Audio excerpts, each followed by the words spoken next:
Today was our final competition where we competed in a training show at Felbridge. We did the 80 and the 90. Here you can see a few of our fences in the warm-up.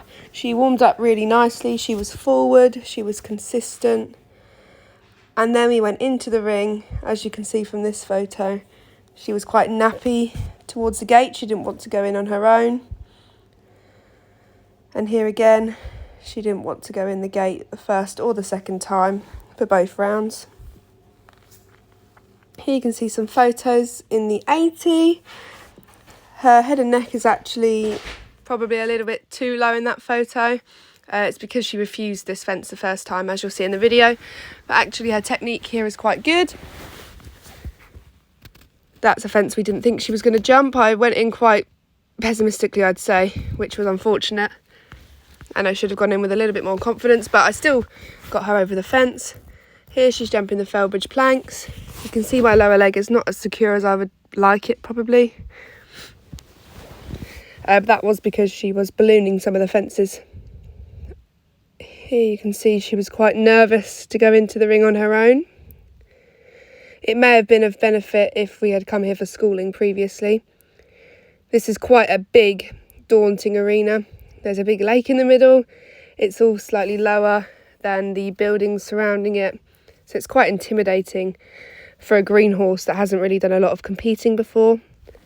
Here you can see I'm trotting her the whole way around the arena. This did take up quite a bit of time. So it prevented us from being able to do 2 rounds of the 80 centimetre.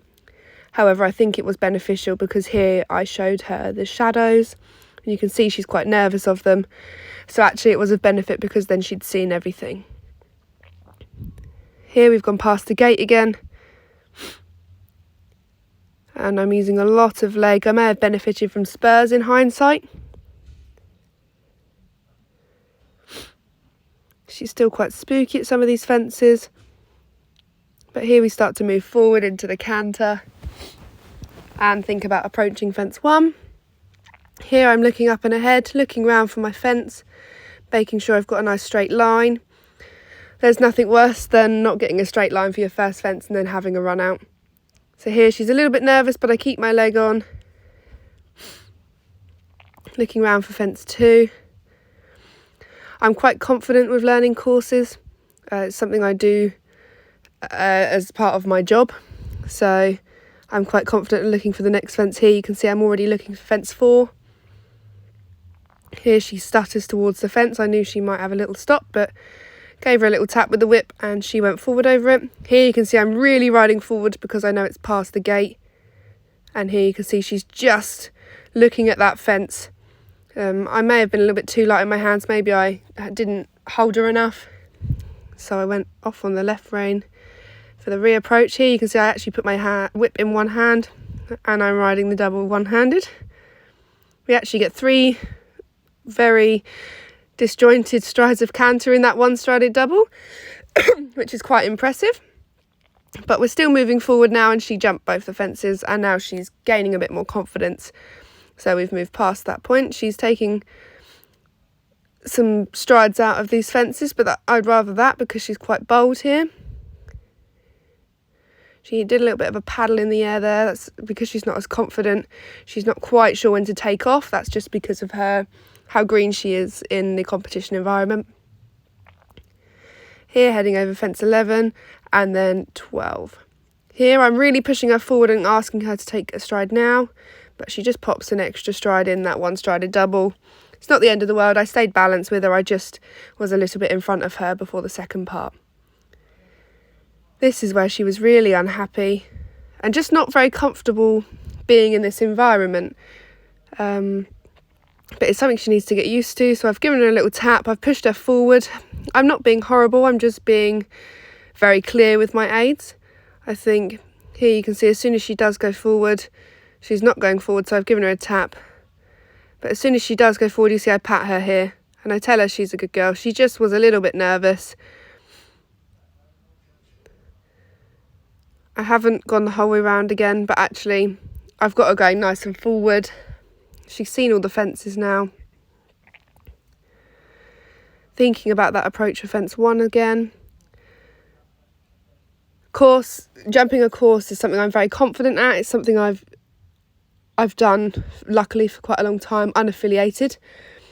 So I'm used to thinking about my next fence, really riding my lines. I often ride green or youngsters around the unaffiliated, so I'm used to getting nice straight lines, being very clear with my aids. Here she's jumping really nicely. Heading over that spooky fence again, you see I'm really asking her to jump forwards, and here, because we had that stop last time, I'm really pushing her forward. And she just decides that it's not for her. So I reapproach. I don't tell her off, I just sit quiet and ask her to jump the fence again. And she just has another stop again. I think by this point she's got it into her head that she's not going to jump the double. I was trying to be really clear with my aids and keep my leg on, but she had just decided she wasn't going to jump it. And I think at this point there's no point in telling her off and hitting her, for example, because 1, it's not going to look very good from an outsider's point of view, and 2, she just got it into her head, and actually she might have lost confidence more. She's happily popping fence 6 and then fence 7, jumping it really nicely actually.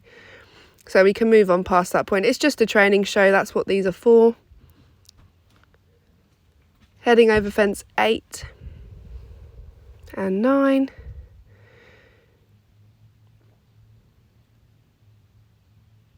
There's also different types of poles in this, are different colours. Some things she hasn't seen before. And here I've decided she's not going forward enough, so I've given her a bit of a tap behind and I've jumped the double one-handed again. But actually a really nice finish and giving her a good pat. If I was to do this again, I would definitely come here training, so I was able to put that double down a lot more. If I could have, I would have taken the top poles off of all of those components of the double, so she could jump through it and model through at any height. Here's just some of our warm-up. She's jumping really nicely here. Was really impressed with her warm-up. And here's us just doing a few more warm-up fences. This is before the 90 at this point.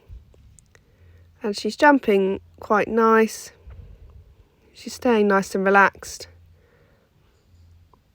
Making quite a nice shape over the fences. And here you can see some photos from today. Her technique is developing. It's not going to get there in a day, but it is developing. And here is a personal favourite photo of mine, where actually she's got a really good bascule, and I think we look really professional in this photo. And I think this is a good showcase of how far we've come over the few months that we've been a partnership.